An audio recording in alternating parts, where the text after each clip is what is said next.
Well, welcome to another episode Out of the Blank podcast. I'm here with Mikey Leisner. Yeah, good. All right. That was Hey, good, what's right? happening? Yeah, that was awesome, man. You nailed it. I was thinking, I was like, it's easier to say it if you think of listener and then Leisner. Yeah, Yeah. for sure. No And then, doubt. so Mikey, tell me a little bit about yourself and if you want, what you do professionally. Yeah, so Mikey from the Strange Road and the Strange Road Detours. We're a live streaming show and podcast. We are live streaming currently on crowdcast.io. All of our content, stuff we've already, our sort of archived content is on YouTube. We're on Instagram, Facebook, YouTube, and Crowdcast at The Strange Road all the way across the board, on Twitter as well. And so we are actually, The Strange Road is a live streaming video production company. And so we've been sort of in the live event and live streaming world for quite some time now here in Columbus, Ohio.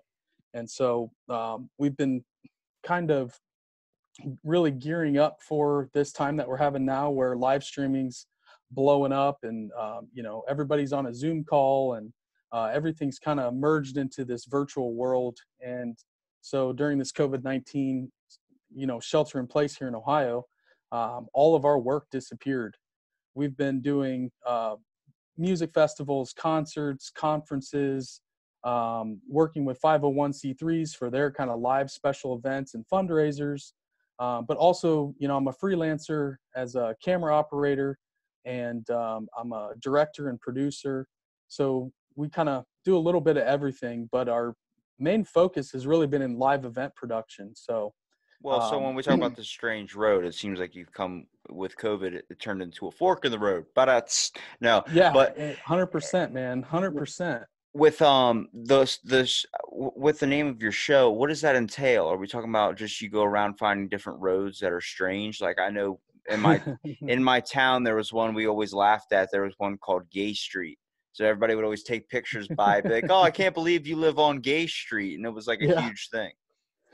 Yeah, so really the Strange Road has just been sort of led to a couple different things that we've been kind of thinking about over the years, and how to, do documentary filmmaking, becoming, content creators. The podcast has always been a dream of mine to do for, at least 5 or 6 years now. And, us kind of hustling as freelancers and busy on shoots, we just didn't have time to kind of execute some of these passion projects and things that we've always wanted to do. And so the Strange Road really in the last couple years has been sort of developing with live streaming conferences like Dimensions of Disclosure we did last year in Ventura Beach, California, which is a UFO alien disclosure conference with all kinds of different speakers. David Wilcock and Corey Good were the headliners. So we were the team that did the 3-day live stream. It was behind a paywall. We also had a documentary film crew there shooting, doing interviews with the speakers, and then taking that content with B-roll packages and then feeding that back into the live stream.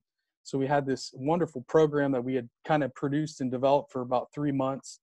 And so we were really positioning ourselves to kind of just really take over this conference world and this kind of niche of UFO disclosure. Lost civilizations are a big passion of mine. We're really into Ohio earthworks and mounds. Well, this is very important because I have a good friend of mine. Shout out to Robert Dumont, Bobby, out there doing Farmstead food trucks out in Philly. He really mentioned that he loved the talk of strange things, these weird mysteries, these bumps in the night. So this is important. Now, you say you're interested in civilizations, strange civilizations, ancient civilizations, lost civilizations. Okay, what are we talking about here? You got to help me out, because I'm immediately thinking Atlantis, and I immediately start thinking Mayans and sacrificing babies and not quite. That's a part of it for sure. But more of like artifacts and monolithic, huge monoliths that you see in ancient sites, like whether it be, Egypt or in Peru at Sacsayhuaman or in Cusco, where these walls and these huge giant stones are created into jigsaws and formed perfectly where you can't fit a piece of paper in between. And so there's this sort of lost technology to some of these ancient sites that we've been really passionate about learning about myself, and over the years reading people like Graham Hancock and some of those kind of folks, and Oh, that understanding. you just mentioned a very good one, because this brings up to a good question I have for you. The pyramids, do you think Mhm. aliens built that? Like, because I look at it like the tools of the time, that, but I also heard the podcast of Joe Rogan with Graham Hancock on there, and he was talking about that there actually was water erosion marks on the side of the Yeah, Sphinx.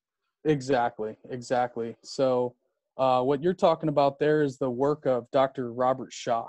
He's from Boston University, and Dr. Robert Schoch was essentially uh, taking note of water erosion on the enclosure of the Sphinx. So basically, what he had found out is there was only a period of time, which was around 12,800 years, where that much water could have actually been coming down in to make those erosion marks, and it's been a desert for millennia. And so what he essentially said was, in order for this water to have been created, this type of an erosion, it's not wind, it's actually water. And the last time there was this much water flow was 12,800 years ago. So this was extremely controversial, which means that the Sphinx had to be built before 12,800 years. Fact check that exact number, but it's somewhere around 12,000 years, which, mainstream archaeology and academia, their notion is that it was probably built around 3,500 BC. So this sort of way predates that. So Dr. Robert Schoch is a pretty mainstream scientist, academic, and so that's sent. I think that was in the late '90s, early 2000s when he came out with that. And so Graham Hancock and some of those guys were responsible for really getting Dr. Robert Schoch. This other guy, John Anthony West, who recently passed away, but he's been one of the guys that has really pushed that type of information out there, which essentially just blows up the entire historic timeline. Well, you got to think If for the when's Sphinx the is that when old. well, when's the inspiration start is when you're a kid and you start hearing about the Egyptian pyramids, start learning about it. But like the weirdest thing that's always been a thing is everyone's always talk about like aliens built the pyramids, what's really under there. And it's because of the technology and the types of ideas and the amount of power it would take to make one of those blocks and fit them perfectly and stack them on Yeah, top of each other was way too advanced for the time period. Now I'm starting to think, exactly. just by talking about it, hearing about, like, listening to the erosion thing, I started thinking, I just thought of this, so bear with me on it. The idea that when these pyramids are built, is it possible that with all the wind and all the amount of dust storms that happened, all that sand getting spread all over and constantly moving around, dunes going from big to small, could it have been possible that if there was water at one point in Egypt, that those pyramids were built underwater, and then when the water dried out and the sand shifted, it might have did that? I understand what you're thinking, is that Yeah, how could that happen at maybe say like a 200-story pyramid? Well, I'm just saying, imagine if it was in a giant like volcano like crater. And then you got to think, if it's inside there and that's filled up with water, you know how easy it would be to actually move some of those blocks and fit them and build sure. them up like that. Yeah, exactly. Yeah, I mean, there was tons of water in ancient times in Egypt, and it forever now it's been completely dry, and the Nile River itself has shifted away from the original where the pyramids sit now. The Nile River is pretty far away. In ancient times, the Nile was basically right next to the pyramids. So everything has just been shifting on our planet. So Do you think it's um, weird that we're in 2020 and we still don't have an explanation for any of this type of stuff? We're just kind of shooting in the breeze. Like, I think yeah. more facts have been given to us by the show Futurama than anything. Yeah. I mean, and that's kind of, some of the stuff that we're interested in is for us here in Ohio, there's all these amazing geometric ancient structures that were built by these mound builders. And I've never heard about this stuff when I was a kid. We never learned about it here in Ohio. As a kid, I had to, until I was in my 20s, I learned about the Serpent Mound and how actually it is the largest effigy mound in the whole world. Effigy mound means that it's essentially in the shape of an animal or some sort of being. So in this case, it's actually a serpent shape here in Adams County, Ohio, and it's on the UN World Heritage Site. It's on the list to become a part of the UN World Heritage Sites, but I don't know if that's going to be a good thing or not. But anyhow, here in Ohio, we have just thousands of these crazy advanced geometric earthworks, which are essentially, very similar. They're earthen pyramids. So the same geometry, astronomy, mathematics that you see in South America with the Mayans, the Aztecs, and even in Egypt, you see the same geometry. You see the same mathematics, the same principles. The Newark earthwork has 3 different parts of the actual overall site, and it takes up the entire city of Newark, Ohio.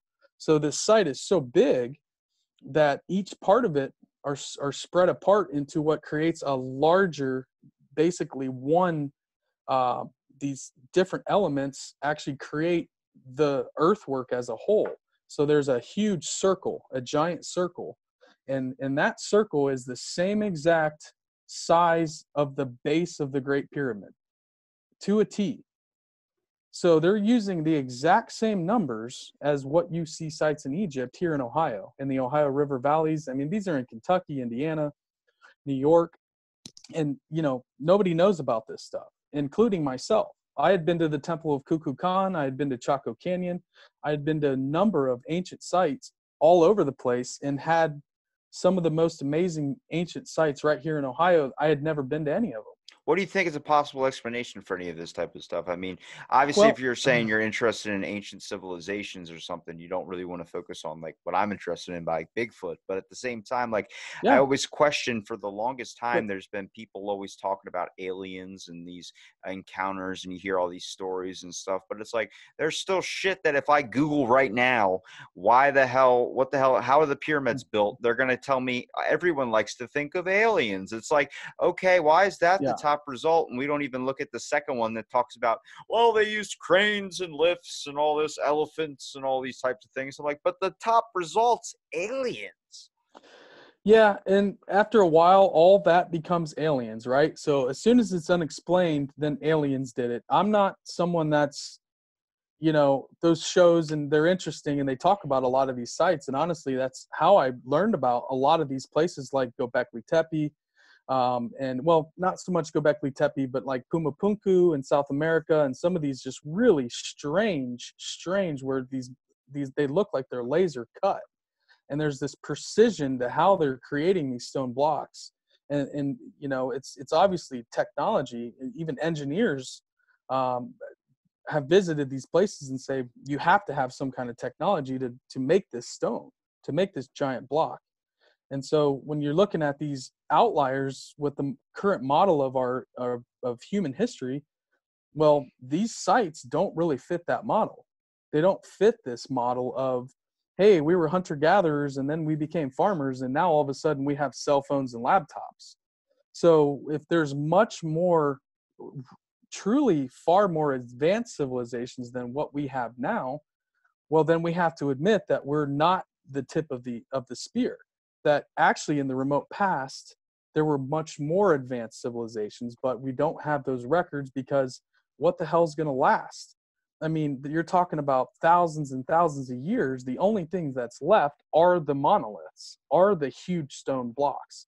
And that's why these ancient cultures built with giant megalithic stones and these type of earthworks that you see here in Ohio, where there's clay and sand and all these crazy, like really well formed, these mounds and embankments that they create, that they've just been around for thousands of years until humans come in and settle Ohio. And now there used to be around 10,000, and now there's only about 1,000 that you can actually go and visit, because the settlers have basically just from farming over them, they've mowed them down to basically nothing. I think So you could chalk that up to a lot of factors. The amount yeah, of back in the day, how much of as people they were more into making things last. It seems like people nowadays it's just like I want to make this last maybe 20 years. Back then they were like I want this to be fucking lasting forever. right. Statues, like Hawaiian Yep. statues, they're praying to their gods. I mean, for out through ancient Greece, all these types of things, you're building things to make it last in prayer or in honor of something. But one of the Yep. most complicated and sophisticated societies, I would say, at that time period was obviously the Mayans. Their train of thought might have been a little bit off, but they had some things that a lot of people can't explain. I mean, if you look at, going into Egypt, for instance, if you want to take off the Mayans a little bit, or maybe go to one of their temples, the amount of puzzles and intricate designs that are placed in with booby traps, all these types of things, there was put more care into, more thought, more knowledge, more sophistication, more than what we knew at the time. When we talk Yep. about geometry and the shit that used to give me anxiety in school called Right. Pythagorean's theorem, they didn't have any of that shit back then. They were using blocks and stuff and cutting stuff together with chisels or something and using tools, banging rocks against other rocks to make these marks and these symbols, literally creating a pathway. It seemed like they were getting information from somewhere else. Yeah, and I mean that's what they really want you to believe is that they're just, they're these primitive people that are, hammering out these elaborate, crazy, magnificent hieroglyphs that are unbelievably advanced in the language and the art, and it's what's not being recognized as a high civilization when you have this type of, I mean, the Pythagorean theorem is built into the Great Serpent Mound here in Ohio. So the Pythagorean theorem, which was supposedly, you know, the Greek philosopher Pythagoras, and that was a Greek discovery. Well, why would we have that same exact equation built into the tail, the spiral tail of the Serpent Mound? Why is the Serpent Mound and the Newark Octagon, why is that an 18.6 year lunar calendar that's completely perfect? It So tracks all of the solstices and equinoxes, we're and not basically, we're not really creating, it seems like, anything super super new. It looks like we're just fine tuning a lot of the stuff that has already been templated there. yeah, and even the mainstream archaeologists here at the Ohio State University and the Ohio History Connection, I mean, they're blown away by some of the advanced mathematical uh, the advanced mathematics that's built into these sites and how they're actually aligned with other sites too. They have these long roads that connect, and the Mayans did that, the Aztecs. The people that are responsible for the earthworks here in Ohio, there's three different cultures that are the Adena, Hopewell, and the Fort Ancient cultures. And so some people think, and I don't really know, but some people think that that was actually, those civilizations were sort of an afterthought civilization that came into the area and rebuilt the mounds and earthworks, and that the mounds and earthworks were actually much more ancient. And there was sort of this lost civilization here in the Ohio River valleys that actually predated the Hopewell, Adena, and Fort Ancient people, but that they were just coming along and sort of breathing new life into these sites. And so you found their artifacts and all their wonderful artwork, which was advanced. Don't get me wrong. The Hopewell, Adena, and Fort Ancient people were absolutely had high art, but did they build? The question, that a lot of people have, just like the Mayans and the Aztecs, did the Mayans and the Aztecs build that, or was a much more ancient civilization built those giant pyramids and all the things you see down in South America and in the Yucatan in Mexico? And so the Mayans actually tell you that their myth is that there was a much more ancient, very advanced race that predated them, and that they learned everything they knew from this much more ancient, distant uh, culture.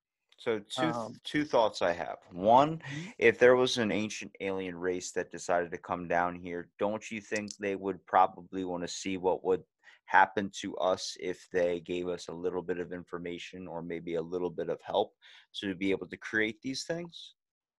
Yeah, and some, you do have a lot of stories throughout so many ancient cultures where the gods came down from heaven. Absolutely, there are these stories. The Hindus talk about the Mahabharata and the Vimana, which are basically flying machines. These are ancient Sanskrit Vedic texts that basically predate the Hindus. And so you have a bunch of other cultures that talk about these beings that come down. I don't personally think that all of these amazing sights are from aliens. That's not my perspective. I think human beings themselves at one time were super advanced consciously, and that's the big difference. Is right now we don't see how it'd be completely possible to do something like that, because we're in this kind of technological technotronic consciousness where we It's the think same thing I always advanced. talk about with the fact that technology has made us weak on the fact that we're not hunting Yes, for our food anymore. we're We've not tuned in. it's like the scene from Wally where the people are floating on the giant beds and stuff. Is because we basically dumbed ourselves down to the point we're not Yes, comprehending. I mean, if I yes, gave you a stick and told you have to survive in the wilderness, you're going to adapt pretty fucking fast to going back to trying to be pretty creative to be able to think of ways to survive. I think that's what it was back then. There was a lot more pressure on being, I guess, inventive to stay alive. And yeah, I think there's something we messed up where in fact we stopped being super creative. I mean, I don't think a new Grinder app or Tinder app is more important than trying to figure out when the world's going to end. But who's to say if you're on Tinder looking for a date? But also when it comes to this fascination that you have with it and trying to first of all pull out all this information that you've been saying, when did this start? Was this a child type thing were you always yeah. interested in? Yeah, I mean, I was into Bigfoot and ghosts and the paranormal, and that's kind of how I got my feet wet with a lot of just weird, strange things. When I was in first grade, I wrote a report and said I wanted to be a paranormal investigator.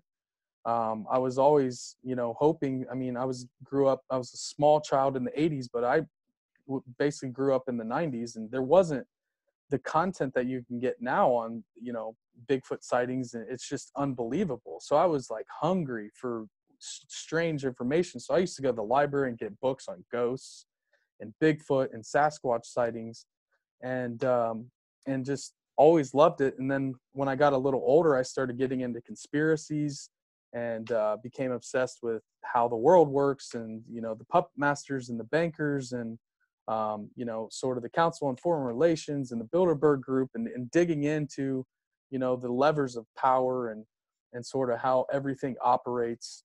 And during that time, kind of started tapping into, indigenous wisdom and reading books about shamanism, and kind of getting into lost. And that's the thing, is like all this is all merges together once you really go down the path, whether it's conspiracies or the paranormal or Bigfoot, or all of these things merge together, whether it's the Mothman. We did an episode on the Mothman and the Ohio Grassman. And it's funny because like we're doing all this research for these shows. The next episode is on the Ohio Giants. And so we're finding little bits from each story merged in all of the stories. So it's just interesting once you kind of go down that path. And it's been kind of my goal to just shoot and create things that I'm interested in. So these are my passions, and The Strange Road is really just a vehicle for me to kind of explore all the weird shit that I like.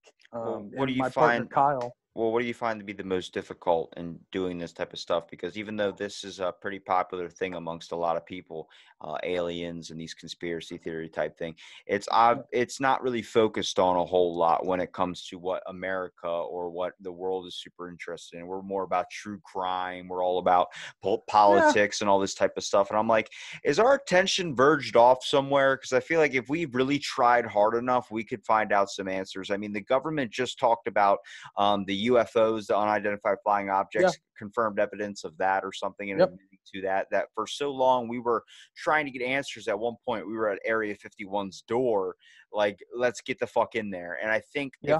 pride, if we got more people to pay attention to what's going on with like secret civilizations, Illuminati type stuff, inner workings, puppet master type stuff, we could definitely get some fucking answers.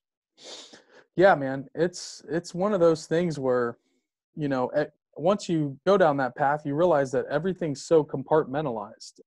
The so many parts of how a lot of things work there's really good people that are in place that don't understand what they're really being a cog in this kind of larger picture.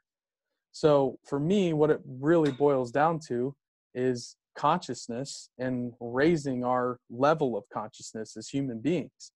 And a lot of that for me has been trying to trying to do that is really just following what I'm interested in. And once I've been on that path, I've started to become a little bit more successful, a little bit more, having a little bit more and more success. When I wasn't on my path and doing the things I wasn't interested in, I was failing in life. I mean, I wasn't accomplishing a whole lot of anything. I was in sales for a long time. I didn't go back to school and study film and video production until I was 30 years old. So I had been doing video production for about 4 or 5 years before I went back to school, but really just banging my head against the wall trying to teach myself editing and Adobe Premiere and Photoshop, and so wasn't getting too far with it. But once I kind of started pushing into the things that made me happy, things started and so really what this show is The Strange Road and The Strange Road Detours. The Strange Road is more of a show like this where it's an interview, sort of one-on-one conversation. And then The Strange Road Detours is me and my best friend, Bub. We grew up together. I've known him since kindergarten. We've always been into weird shit together. And so me and him just start researching a topic like the Mothman or the Ohio Grassman. Right now we're researching the Ohio giants, giant skeletons found in burial mounds all across the U.S., but we're kind of on that one focusing on Ohio. And so where we just pick a topic and then we research the hell out of it, pretty much write a script, and then throw the cameras on and see what we come up with. So what do you see the biggest problems with these ideas in general, the Strange Road type talk, when you look at all these experiences and things you guys like to focus on? Because I mean, I think the biggest problem is it's very hard for people to understand or believe in something that they can't see. Yeah. Also, and it's not for everybody. That's yeah. the thing. If you like what we do or you're interested in the same things, let's talk. Let's hang out. For me, I'm not trying to prove to anybody that I don't know myself. I'm not out there digging things up, but I have read a decent amount on a lot of different subjects and have, watched a fair amount of really great documentaries that have kind of pushed me into wanting to learn about other things and really just having an open mind and not buying into the mainstream narrative has kind of always been something that's really important. What you just said, I got to cover on is the fact that I think one of the biggest problems I've seen with so I used to do a spinoff of this podcast a long time ago when I think when this was on episode like 20. I'm on episode like 400 now, so it's been a while. Nice. But it was called Fill in the Blank. It was the kind of joke on the original name there. But we would give you a certain topic and talk about information. And my one buddy was really interested in secret societies and all these types of things. Mm-hmm. And when same with this, probably, you found out once, like you said before, once you uncover something, you start realizing it leads to something else, and then something else, and then something else, and something else. I remember I was studying government conspiracy theory, starting with MK Ultra, leading mm-hmm. down into Unit 731, which led to like the Nazis, and then led into a bunch of secret missions that were going to happen. Same thing with like Pearl Harbor and all these other types of things that had happened, leading into some pretty serious torture groups, serious government projects that went down that was all real evidence that this had been exposed and came out, but nobody ever talked about it because it just wasn't popularized. It wasn't really, not a lot of people, like, it's information, it's there for you to find. You just got to actually look for that shit. So yeah, I mean, all the documents from MK Ultra were released in the Freedom of Information Act. They just You can go and they just blacked they out all the names they're to blacked out. There are some that you can find that didn't get blacked out, that got kind of slipped out the door. There are some pretty interesting, but you know, a lot of this stuff, if you dig, you can find out that there have been so many conspiracies that once were thought of as conspiracy theories that now have been proven that yes, this was a conspiracy. A Well, conspiracy is just simply when, if me, you, and your buddy and my buddy get together and we plot against somebody else, that's a conspiracy.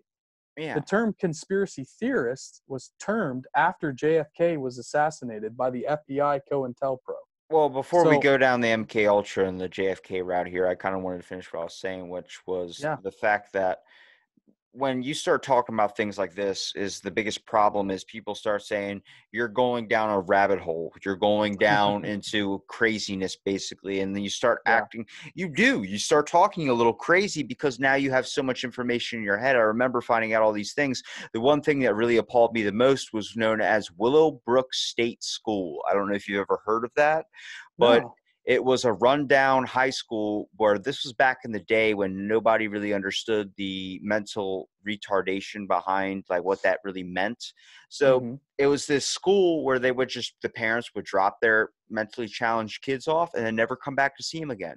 Open up the door, get out, go there. Wow, And wow, what they did at this state school, though, they would inject these people with hepatitis, all these really bad diseases, and try and find a vaccine. So they would, and there's pictures, you can look them up, of yeah, mentally challenged people standing there shivering naked, and there's shit all over the floor, shit all over the walls. They were having 6 of them shower at once. They were yeah, doing all this type of serious crazy stuff, infecting them yeah, with a bunch of different things. And right, when you start finding that out, then it leads to something else and leads to something else. And I remember calling into a radio show that they were talking about MK Ultra, and I called in and I started saying this, like, I think you've researched a little too much. I think you're in a little too deep there, buddy. I was like, no, it's a bunch of shit that people need to look up, because it's pretty fucked up that we look at this government as red, white, and blue, but it's people that are fucked up too, and they're running the government, and they do yeah, some shady shit that nobody is really looking up to know what's going on. yeah, man. That's Yeah, there's so many of those kind of cases. That's a great one that you brought up. I mean, all the documentation's there. You can read about that. Um, injecting African American populations with syphilis back in the 40s. The Tuskegee experiments. Those were all eugenics programs run by the Rockefeller Foundation. But Eugenics. you hear all It's this dark. type of stuff, like with the Guatemalan syphilis experiments as well. Yes, yeah, that's a good one. You hear about the government doing all this type of stuff, and then people want to sit there and say that the government's not keeping secrets like aliens away from you. I'm like, come the fuck on. Like, they're They keeping a lie. lot of shit about. Yeah. But I'm like, They lie all the the time. the So government would be so much easier when that Area 51 situation went down. I was like, dude, just charge $10 a head. Let them go in there and figure out what the fuck's in there. If they come out being like, I didn't want to see that, well, that's your fucking fault for wanting to find out so bad. yeah, I get it yeah, if they're covering stuff that they don't want you to know, because I get it. A lot of the population, if you told them that their mother was Darth Vader, they would probably shit 2 bricks. But at the same time, there's people out there that really want to know, and when they do find out, they're just gonna be like, I fucking knew it. You guys were making clones. I fucking knew it. yeah, yeah. I mean, that's a great point. What That's a would great point. what would you see would be one of the, I guess, most obvious things, or something that you've uncovered or you've seen or you've understood just through research that has been like, I can't believe I never knew this before? Uh, so one of the things is something I've been passionate about. Actually, give me 1 second, brother. 1 second. So what would you say, we're saying one of the most things you've uncovered before? So one thing I kind of went down the rabbit hole when I discovered a lot of these earthworks and mounds here in Ohio, and I used to sell phones, not cell phones, but I'd go to store to demo these waterproof phones in Sprint stores, and I started seeing these signs for earthworks, mounds, and so I would, on my lunch, stop. And so I got really into visiting these sites, and me and my wife went on a hike at this place called Fort Hill, and it's pretty amazing. There's a giant stone fortress, an ancient fortress that was built on top of this this big embankment. And on the tour, the ranger is talking to us about was going to bring up this story that was associated with this particular site, and then he stopped himself and said, "Wait, never mind. I'm not gonna talk about this. It's too controversial," or something like that. And my wife, we're going, "What is going on here?" Why the fuck is So, it too controversial? That's the shit yeah, you want to talk about. he's being paid by the state, doesn't want to spread these legends or whatever. So we go down the hill and there's the ranger. So my wife runs up and he's like, "Hey, it's just us. Tell me what you were gonna say earlier." I was like, "Yeah, man, you can't hold out. You gotta hit us up with what were you talking about up there?" He's like, "Well, there's these legends of giant skeletons of the Nephilim." I'm like, "What do you mean, like from the Bible, like the Nephilim?" And a He Nephilim said, is like a crossbreed between an angel and a human. "Yeah, exactly. The fallen angels from Genesis. They talk about the Nephilim come down and basically mate with the women of Earth and stuff like that." And so I was like, "What? Hold on a second." He's like, "Yeah, it's really controversial, but that's one of the legends of these places are these giants." I was like, "You mean like they've found skeletons of them?" He's like, "Well, apparently they're in all the newspaper articles and town halls that have been accounted back in the 1800s and 1900s." So I went, "Hold on a second. How have I never heard about this?" So from that point on, I just became obsessed and kind of started tapping into a guy named Jim Vieira and Ross Hamilton, who's here in Ohio. And these guys had done a bunch of research and had actually found all these newspaper articles and town hall accounts, and even the Smithsonian Institute's field journals, where they talk about pulling 8-foot tall, 8-foot skeletons out of these burial mounds. And they had Dr. So-and-so from the town came in and examined and measured the bones, and the jaw of this man could have easily fit over the face of the largest man in the town, over and over again. 7-foot tall, 8-foot tall, 9-foot tall. And this isn't just in Ohio, this is all over. And so I actually started finding these articles myself and started looking into old town hall accounts and old newspaper archives, and what actually found accounts here in Ohio at Serpent Mound. That was Serpent Mound. Several different stories come from Serpent Mound. The Miamisburg Mound, which is the second largest conical mound in the country, next to the Grave Creek Mound, which is just over in West Virginia on the West Virginia side of the Ohio River. And so I was stunned.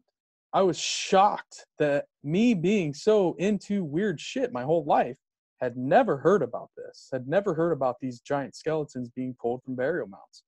And here's the thing. The accounts are detailed. They talk about what they're wearing, what kind of jewelry.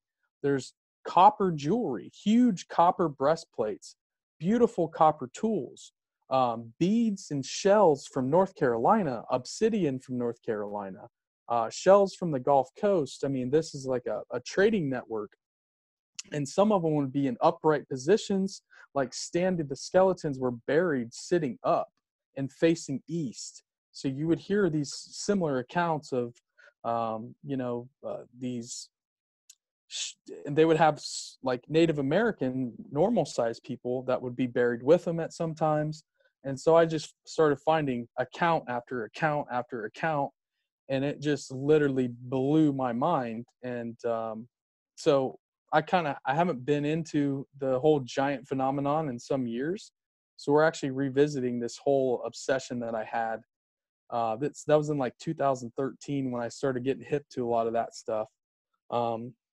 So we're doing our Strange Road Detours episode is coming up. It's going to be about the Ohio Giants. So that was pretty much the main thing that once I stumbled upon that, it was shocking.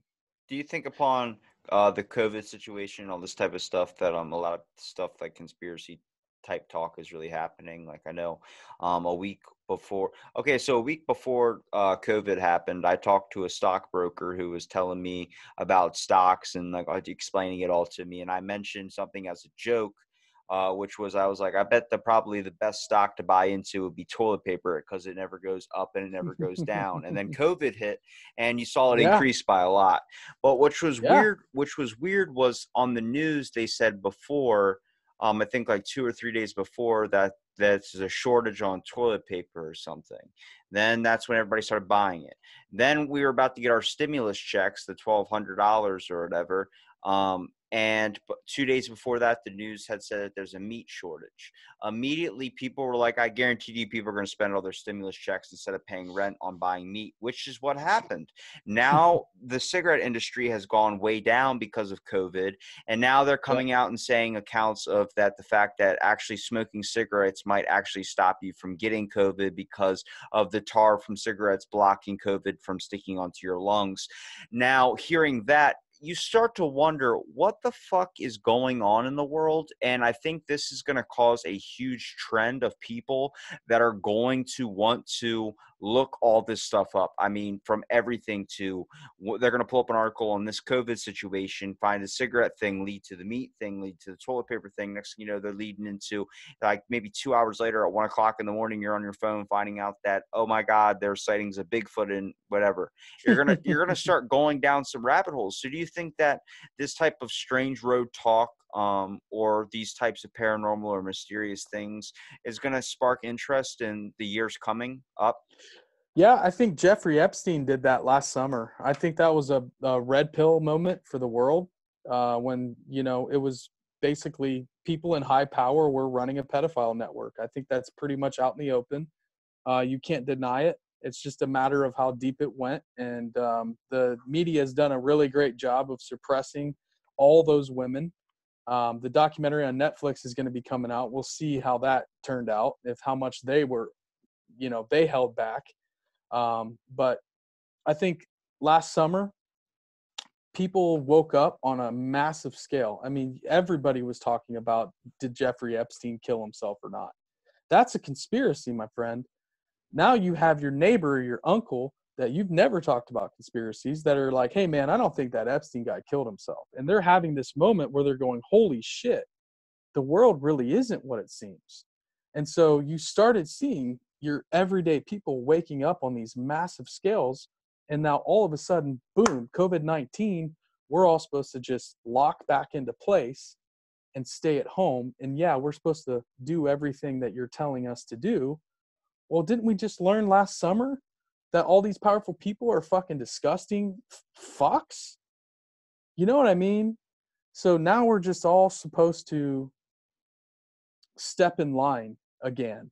And we're supposed to, you know, all those people that woke up, it's like they took the blue pill to go back into the matrix. So it's really odd. I think we were really heading somewhere fantastic from last summer. Do you think that Um, it's better to be in the system, or do you think it's better to know that you're in it and you're more hyper aware? Because I always talk about like knowledge is power, but at the same time, blissfulness is in ignorance.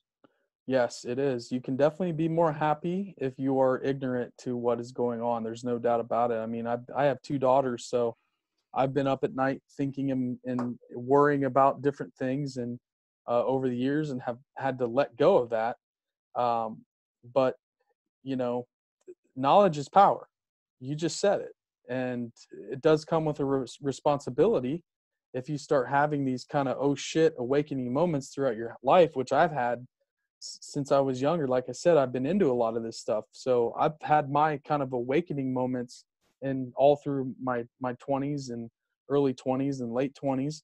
And back then the internet wasn't what it is now. I mean, that's what people have to understand is like I didn't get the internet in my school until I was in 8th grade. So we had the web at my house, but it was literally like you could barely load a GIF. You couldn't do anything, let alone now. It's so easy for everybody to tap into information that even back in like 2001 and during 9/11, it was really hard to get information out even back then. So um, it's it's people, the information's there. It's just, do people take the time to go look into it? Now, Um, thoughts serious here for a minute, like super serious. I mean, get your straight edge face on here. What do you think about if we are in a bit of not really like a matrix like system, but more of in a system that is, we're obviously not in a technology or simulation, but more on the fact that like we are experiencing a little bit of programming when it comes to a lot of the stuff. I think a lot of people are starting to notice, especially with being at home and on lockdown. It's like, hold on a second, you're seeing businesses starting to fight back. There Yeah, was a gym in Jersey that open up their doors, and the yeah, government's like, you're against regulation and all this type of stuff, and they're like, whatever, and they said, okay, have a nice day. It's because yeah. the people were fighting back. And it's like, now you're starting to see like, what the fuck are we doing by letting this thing say that they're doing better for us when really we're all hurting on the inside? Yes. Yeah, absolutely. I couldn't agree more. There's It's unfortunate because businesses are just getting hammered right now. I mean, it's, I just don't know what's going to happen and how long it's going to take. How many people are just never, they're not going to be able to reopen. Do you think that the Um, money thing that they're always tossing out, all this type of stimulations, and now they're talking about you doing can't get it. another, yeah, You well, can't get it. now they're with the stimulus check thing, they're talking about doing another round of it with $2,000. And then every month after coronavirus, whenever we're about to open back up, every month for a year, they're going to do another $1,000 into your account, which is good for a lot of people. But I also think it's so many people at this point are so fucking fed up with what's been going on that that money is like a bribe to them, Yeah, and it's not that's what it going to is. work It's the now. silence people. Yeah, you're right. It's very much could be to, number one, makes people comfortable. For us, I just was assuming I wasn't going to get any money from the government. I know how bad they are in crisis situations, whether it be a hurricane, a tornado. Government's just not good at responding to crises. They never have been. They've never been set up to be a knight in shining armor. That's not how it works. The response that you're going to get from crisis is your neighbor, not the government. You can't sit there and wait on the government to take care of you. You can't, because they're going to fail every time. They're not set up or built to succeed at these type of situations. That's why here in Ohio, nobody can get their unemployment. Like people like me that are freelancers and independent contractors, well, we don't fit into any normal, we're not an employee. So you want me to show that I'm an employee? I'm not an employee. I'm a self-employed person. That's a 1099 subcontractor. So, I haven't seen a damn dollar from any of this PUA, I haven't either, dude. And this I funding. wasn't, I was an employee, and I didn't even. I'm still. I See? called 6,500 times last week on my phone. It was 6,500 fucking times, dude. And you know what? I didn't get a single call back. They actually ended up finding and going into everybody's accounts that were on lock and fixing it all. I still haven't received a Right. check. Still can't file any new weeks. I know what it's like, but Right. I'm also thinking. You're saying relying on our neighbor. We've been so social distant before the social distancing was an act. And then once they start telling us we're on lockdown, we start actually talking to our neighbors again. It starts going into, now you have to social distance. Now everyone's afraid to even wave at each other. So it's like, what are you doing? Are you trying to test us and see if we're weak? Because you're showing a very vulnerable side to people right now. And a lot of it's when you fuck with their family, when you fuck with their food, and you fuck with their home, you're going to see some issues. And now they're starting to see how far they are able to push us, and realizing here's where the resistance spot is. Here's where a lot of people are getting fed up to the point of wanting to impeach people that are in office, and they're trying to throw more money at you or do a distraction. My cousin Yep. tweeted the Governor Hogan in Maryland something and called him out on some shit. It got like over 1,000 something retweets and 1,000 something likes. Immediately afterwards, he took down his original tweet and then retweeted something or tweeted something else Mr. Hogan did, because it was always to put something new at the trending thing so people would not see my cousin's tweet. And I'm Yeah. like, you're fucking covering up shady shit, man. Speak for your actions. Yeah. Absolutely. Yeah, and that's just the line that we're walking right now, is how much faith are you willing to put into what's going on in terms of how bad this virus really is. What's the data? I mean, nobody knows who to believe. I don't know what the hell's going on. Nobody really does. And I You hate know, turning it to COVID talk, especially, but I think I can wrap it back around with the fact that I think this is all going to lead to another Illuminati type secret society business awakening, either with regular business owners that are going to form something like the Freemasons, or an idea of a government program realizing the people are at the front door. There's always been two things the government's been afraid of, and that's religion and that's people. They've been taking down religion slowly but surely, but it's starting to happen. They tear down churches. They've done a bunch of shit. They don't give a fuck anymore. yeah, But the people have always scared them. Abraham Lincoln said it best: a house divided cannot stand. yes. We've revolted, and now they're starting to see it. We're at the gates, and I think the government's going to start being like, we need to start developing the puppet master. Everything needs to start coming back into the works again. We need to put this back into our foundation, do some secret society type shit. That's like the beta test that you were saying earlier. That's what it reminds me of. Is it's all like a test. It's almost like a beta test to see, like you said, where are the gaps in the system here?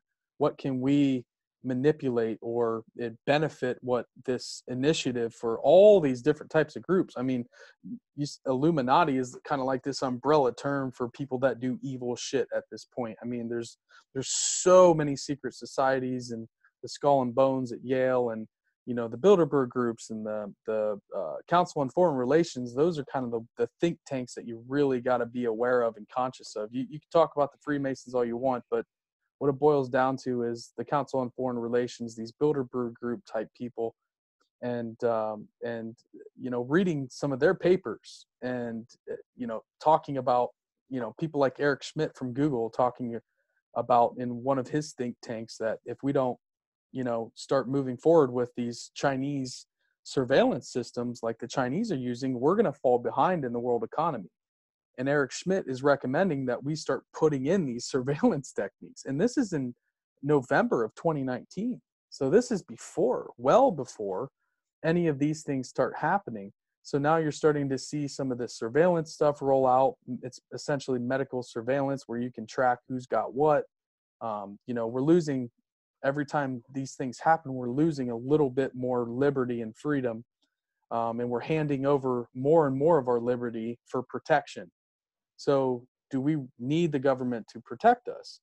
I personally don't need the government to protect me. I need them to stay out of my way so I can live my life, right? You can live your life. I don't care if you're gay, white, black. I don't care. Are you going to hurt me or my family? I'm probably not going to hang out with you. But I don't care what you do with your life. And that's my biggest thing right now is people are really getting programmed back into this system of yes sir, no sir, yes government, I'm going to stay home, I'm going to do everything that my governor's telling me at 2:00 every single day, that all these COVID-19 updates, and CNN's running 24-hour COVID-19 shit. And it's just wearing thin, man. It's just. Well, what would you suggest here to people out there that are either going to start looking more shit up about this stuff, being more informed? What would you suggest to people out there that are looking for something, wanting to try and find these answers, but realizing how difficult it is with the amount of shit that's covered up? Yeah, and that's the thing, is there's so much disinformation that it's even tough for me, that's somewhat seasoned in some of these things, to really find out what's actually happening. There's the Plandemic documentary, and you look at that and it's like, well, that lady kind of has a little bit of a sketchy past in a lot of ways. So some of these things you just can't take at face value. You've got to really trust your gut. Like if something doesn't seem right, it probably isn't. You have to be in tune enough with your surroundings to be able to kind of feel through this. That's the thing, is Say it, just man. Say it. a lot. Wake the fuck up. That's what the Yeah, answer is. Wake the fuck yeah, up. we have to raise our vibration to a higher level. We need to As get in touch like how we were with back in the day with building our objects and structures, putting more thought and care into it. I mean, if we all came together as a society and built a giant pyramid, that's what they built those for, I think, was to bring civilization together. This is something we're all going to do together. And no, the pyramids were not built by slaves. There's no evidence to show that pyramids of Giza were built by slaves. That was an organized group of workers, architects, engineers. It had to be. There's no way you could have a slave workforce to build something that magnificent. Mike, we're So, making a shirt, bro. Less Tinder, more temples. Less Tinder, more temples. a dream of mine is to build my own geometric earthwork like you see in Ohio. I want to design it myself, and I want to align the stars to constellations that have always kind of resonated with me, and so it's always been a dream of mine to build my own temple someday. So um, I just think it would be awesome, and going through a process like that, um, I think has value to it.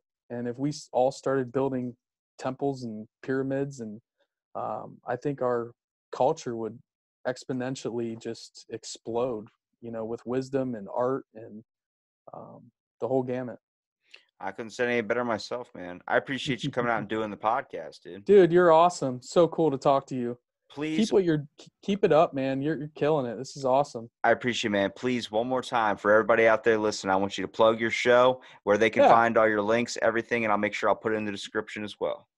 Awesome. Again, I'm Mikey with The Strange Road and The Strange Road Detours. We are a podcast and live streaming show on Crowdcast and YouTube. And soon we'll be out on Spotify, iTunes, Google Podcasts, the whole 9 yards. And we are at The Strange Road across all of our platforms: YouTube, Crowdcast, Instagram, Twitter. And I think that's it. Well, thank you so much for listening to this episode of Out of the Blank podcast, and stay tuned for our next episode.